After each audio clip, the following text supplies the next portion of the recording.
Hello friends, welcome back to सीखो dynamic programming series. So guys, आज इस video में हम सबसेट सम प्रॉब्लम सॉल्व करने वाले हैं, जिसका प्रॉब्लम स्टेटमेंट कुछ इस तरीके से है कि हमें एक सेट ऑफ पॉजिटिव नंबर दिया गया है और हमको डिटरमाइन करना है क्या इस सेट में एक ऐसा सबसेट एग्जिस्ट करता है क्या जिसका सम गिवन नंबर एस के इक्वल है। फॉर एग्जाम्पल, अगर मैं आपको ये इनपुट सेट दूँ और बोलूँ कि determine if there exist a subset जिसका सम 6 के इक्वल है, तो आपका आंसर क्या होगा? डेफिनेटली आप बोलोगे yes, true, there exist a subset जिसका सम 6 है। और वो सबसेट कौन सा है?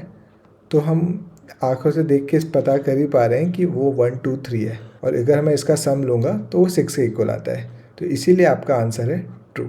सो गाइज, भले ही हमने इस सेट को देखते ही पहचान लिया कि हाँ भाई, इस सेट में एक ऐसा सबसेट है जिसका सम 6 है, but back of the mind हमने किया क्या है? हमने एकदम क्विकली इस सेट के सारे सबसेट इमेजिन किए और फिर देखा कि उस सबसेट में से किसी एक सबसेट का सम 6 के इक्वल आ रहा है या नहीं। तो ये हमने बहुत जल्दी कर लिया। बट अगर इसी प्रोसेस को मैं स्लो मोशन में लाइन बाय लाइन जाए तो क्या होगा? तो अगर ये मेरा सेट है तो इसके हमको सारे सबसेट बनाने पड़ेंगे। और हम सबसेट कैसे बनाते हैं? तो हम क्या करते हैं, सबसे पहला एक एलिमेंट देखते हैं 1। तो अब मेरे को अगर फाइनली एक सबसेट बनाना है तो मेरे पास दो चॉइसेस है, या तो मैं इसको अपने सबसेट में इंक्लूड करूँगा या तो नहीं करूँगा। तो इफ़ आई सिलेक्टेड तो हमारे सेट में आ जाएगा 1, बट अगर मैं इसको स्किप करता हूँ तो ये हमारा सेट खाली रहेगा, राइट। उसके बाद मैं आता हूँ 2 पे। तो अब अगेन मेरे सेट में इधर 1 ऑलरेडी है, तो अब मेरे पास दो ऑप्शन है, या तो मैं उसे 2 सिलेक्ट करूँगा या तो स्किप करूँगा। तो अगर मैं सिलेक्ट करता हूँ तो वो हो जाएगा 1 और 2, और अगर मैं इसको स्किप करता हूँ तो मेरा सेट में सिर्फ 1 ही रह जाएगा। सिमिलरली यहाँ पे जो हमारा सेट एम्प्टी था, अगर मैं उसमें 2 सिलेक्ट करता हूँ तो हमारा सेट बन जाएगा 2, और अगर मैं स्किप करता हूँ तो ये वापस एम्प्टी रहेगा। तो इसी तरीके से हमारे पास वापस थर्ड लेयर में और एक ऑप्शन होगा कि भाई 3 को सिलेक्ट करना है या नहीं करना है, और उसी हिसाब से हमारे ये सबसेट बनते जाएंगे। और फाइनली जब हमने सारे एलिमेंट्स देख लिए तो ये जो लास्ट के रो में हमारे जो भी सबसेट बनेंगे, राइट, यही टोटल सबसेट हैं इस सेट के। तो उसके बाद हम इसमें 1 बाय 1 जाके देख सकते हैं कि यार कौन सा सबसेट है जिसका सम 6 आ रहा है। तो ये तो नहीं आ रहा है, बट यहाँ पे देखो 1 + 2 + 3, यहाँ पे हमारा ये 6 के इक्वल आ रहा है। तो इसका मतलब कि हाँ भाई, इस सेट में एक ऐसा सबसेट है जिसका सम 6 है। तो मैं सीधा सीधा इसका आंसर ट्रू रिटर्न कर दूंगा। तो गाइस, अगर सिमिलर तरीके से हम इसका कोड भी लिखेंगे ना, तो इसकी टाइम कॉम्प्लेक्सिटी एक्सपोनेंशियल होने वाली है। तो गाइस, इससे पहले कि हम आगे बढ़े, मैं आपको याद दिलाना चाहता हूँ कि हम ऐसा कुछ पहले देख चुके हैं। सो गाइस, अगर हम 0 1 नैपसैक पैटर्न को रिकॉल करें तो उसमें हमने क्या देखा था कि हमें एक आइटम्स का अरे दिया गया था और हमें एक नैपसैक दिया गया था जिसकी एक मैक्स कैपेसिटी थी C। अब हर आइटम को हम या तो सिलेक्ट करके अपने नैपसैक में डाल सकते थे या तो उसको स्किप कर देते थे, राइट। अगर हमने सिलेक्ट भी किया या फिर स्किप भी किया, उस आइटम को हम बस एक ही बार देख सकते थे। फिर हम सेकेंड आइटम की ओर मूव करते, फिर हमारे पास ऑप्शन था या तो हम उसको सिलेक्ट करके नैपसैक में डालते या तो हम उसको स्किप कर देते। और इसी तरीके से हम हर आइटम के पास हमारे पास दो चॉइसेस थी, या तो हम उसे सिलेक्ट कर लेते या तो हम उसे स्किप कर देते। तो फ्रेंड्स, आपको नहीं लगता कि जो हमारा सबसेट सम प्रॉब्लम है वो 0 1 नैपसैक पैटर्न जैसा ही है, जहाँ पे हमें आइटम्स के अरे की जगह अरे ऑफ नंबर्स दिया गया है, और जो हमारा ये नैपसैक था जिसकी कैपेसिटी C थी, उसकी जगह हमें एक टारगेट सम S दिया गया है, राइट। और जो हम सबसेट फॉर्म कर रहे हैं उसमें भी हम हर एलिमेंट को एक ही बार देखते हैं और डिसाइड करते हैं कि या तो मैं उसको अपने सबसेट में इंक्लूड करूं या तो मैं उसे स्किप करूं। वैसे हम दूसरे एलिमेंट पे जाते हैं, या तो मैं उसको अपने सबसेट में इंक्लूड करूं या तो स्किप करूं। तो यार ये तो एग्जैक्टली 0 1 नैपसैक पैटर्न जैसा ही लग रहा है, राइट। क्योंकि अब हमें पता है कि subset sum problem 0 1 knapsack pattern follow करता है, तो हम अपना टाइम और एनर्जी दोनों बचाएंगे by reusing what we have already learn while solving 0 1 knapsack problem, right. तो 0 1 नैपसैक प्रॉब्लम में हमने देखा था कि कैसे हमने डायनेमिक प्रोग्रामिंग लगा के जो ब्रूट फोर्स की एक्सपोनेंशियल टाइम कॉम्प्लेक्सिटी थी उसको हमने O of n into C में रिड्यूस कर दिया था, जहाँ पे n नंबर ऑफ आइटम्स है और C is the capacity of the knapsack. Friends, मैं आपको याद दिलाना चाहता हूँ कि डायनेमिक प्रोग्रामिंग में हम किसी भी प्रॉब्लम का सल्यूशन उसके सब प्रॉब्लम के सल्यूशंस को रीयूज़ करके बनाते हैं। और 0-1 नैपसैक प्रॉब्लम में हमने देखा था कि अगर लेट्स से मैं ith इंडेक्स वाले एलिमेंट को अभी देख रहा हूँ और लेट्स से मेरे नैपसैक की कैपेसिटी j है, तो इस एलिमेंट को अगर मैं सिलेक्ट करता हूँ तो मैं कौन से सब प्रॉब्लम को रेफ़र करता हूँ? मैं सब प्रॉब्लम को रेफ़र करता हूँ जो कि है dp ऑफ i-1, और क्योंकि मैंने वो एलिमेंट को सिलेक्ट कर दिया है तो जो भी उसका वेट है, right, j minus weight of that ith element, मैं इस सब प्रॉब्लम को रेफ़र करता हूँ। बट अगर मैं इस एलिमेंट को स्किप करता हूँ तो मैं कौन से सब प्रॉब्लम को रेफ़र करता हूँ? तो मैं रेफ़र करता हूँ dp ऑफ i-1 जब मैंने इस एलिमेंट को नहीं देखा था, और क्योंकि मैंने इस एलिमेंट को सिलेक्ट नहीं किया है तो मेरी कैपेसिटी कम ही नहीं हुई है, जितनी है उतनी है ऑफ j। सो हम इन सब प्रॉब्लम को रेफ़र करते थे। तो सिमिलरली हम सबसेट सम में भी इसी तरीके से इसका सल्यूशन बनाएंगे। फ्रेंड्स, पैटर्न आइडेंटिफाई करने का सबसे बड़ा एडवांटेज ये है कि हम अपना टाइम और एनर्जी दोनों सेव कर लेते हैं, क्योंकि हमने वही प्रॉब्लम पहले भी सॉल्व किया हुआ है और अभी जो हम नया प्रॉब्लम देख रहे हैं इसका सल्यूशन भी ऑलमोस्ट वैसा ही सिमिलर होने वाला है। तो क्योंकि अभी हमें पता है कि सबसेट सम जो है problem that lies in 0-1 knapsack pattern, तो हम इसी पैटर्न का सल्यूशन सबसेट सम में अप्लाई करने की कोशिश करेंगे, राइट। और क्योंकि हम ये पैटर्न ऑलरेडी देख चुके हैं तो अब हम टाइम बचाने के लिए डायरेक्टली हम इसके बॉटम अप अप्रोच पे जा सकते हैं। तो अभी बॉटम अप अप्रोच में हमने क्या देखा था कि हमने एक 2D अरे बनाया था जिसमें जो हमारे रोज थे वो आइटम का इंडेक्स आइडेंटिफाई करता था और जो कॉलम्स थे वो max capacity of the knapsack बताता था। सो फॉर एग्जांपल अगर मैं ये सेल देखूँ तो यहाँ पे इसका मतलब ये है कि मैं फर्स्ट इंडेक्स तक के एलिमेंट्स को देख चुका हूँ और कैपेसिटी मेरी नैपसैक की है 1। एक और चीज़, 0-1 नैपसैक में हम एक्चुअल में प्रॉफिट स्टोर कर रहे थे, इसलिए हमारा जो डायनामिक प्रोग्रामिंग का डीपी का ये जो हमने 2D अरे बनाया है उसका डेटा टाइप इंट था। तो अगर मैं आपको 0-1 नैपसैक का सल्यूशन रिवाइज कर रहा हूँ तो उसमें हम क्या करते थे, उसमें हमने सबसे पहले क्या करते थे कि ये जो हमारा पहला कॉलम है हम उसको फिल करते थे। तो इसका मतलब क्या है कि अगर मेरी कैपेसिटी 0 है, यानी हमारे नैपसैक में मैं कुछ डाल ही नहीं सकता, तो ऑब्वियसली मैं कोई प्रॉफिट ही नहीं बना सकता, कोई आइटम ही नहीं डाल पा रहा नैपसैक में। तो इसीलिए इस पूरे कॉलम की वैल्यू हम 0 कर देते थे, राइट। तो ये हमारा हो गया फर्स्ट कॉलम की पूरी, इसकी वैल्यू हमारी 0 हो जाती थी, राइट। उसके बाद हम क्या करते थे, हम फर्स्ट रो को देखते थे। तो इसमें हम क्या देखते थे कि क्योंकि अब मैं एक ही आइटम देख रहा हूँ तो अगर मेरे जो नैपसैक की कैपेसिटी है वो इस आइटम के वेट से ज़्यादा है तो ही तो मैं इस आइटम को उस नैपसैक में डाल सकता हूँ, और जब मैं उसको डालूंगा तो उसका प्रॉफिट मैं अपने इसमें ऐड कर दूंगा। तो यही हमारा सेकंड पॉइंट है कि भाई हमारा जो कॉलम्स है, मैं सारे कॉलम्स देख रहा हूँ और मैं देख रहा हूँ कि जब भी पहले आइटम का वेट हमारी कैपेसिटी से कम या फिर इक्वल है तो मैं उस सेल में उसका प्रॉफिट जो भी उस फर्स्ट आइटम को डालने पे प्रॉफिट मिलता है वो मैं यहाँ पे स्टोर कर लूँगा। तो इस तरीके से मेरा पहला कॉलम भी पहला रो भी फिल हो जाता है। उसके बाद हम रिमेनिंग सेल्स को फिल करते हैं, राइट। हर सेल के लिए हम क्या देखते हैं, जैसे अगर फॉर एग्जांपल ये अगर मैं सेल लूँ तो इसका मतलब क्या है कि भाई इस आइटम को या तो मैं सिलेक्ट कर सकता हूँ या तो मैं स्किप कर सकता हूँ, राइट। तो सबसे पहले तो मैं देखता हूँ कि यार ये जो आइटम है इसका वेट कैपेसिटी से कम तो है ना, कम या फिर इक्वल तो है ना नैपसैक के। अगर कम या फिर इक्वल हो तो ही तो मैं सिलेक्ट कर पाऊँगा, तो इसलिए ये इफ़ कंडीशन है।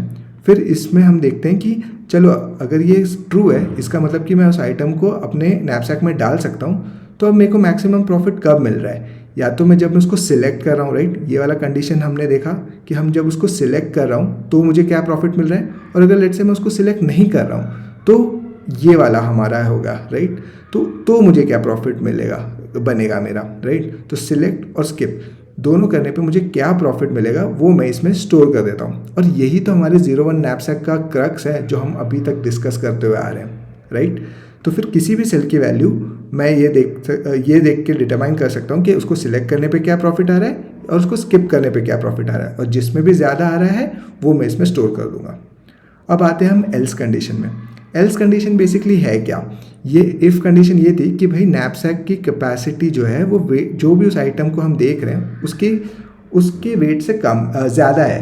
तभी हम उस आइटम को नैपसैक में डाल सकते हैं। बट अगर ऐसा नहीं है कि भाई जो तुम्हारी नैपसैक की कैपेसिटी है उससे ज़्यादा तो इस आइटम का वेट ही है, तो कोई पॉइंट ही नहीं बनता इसको नैपसैक में डालने का।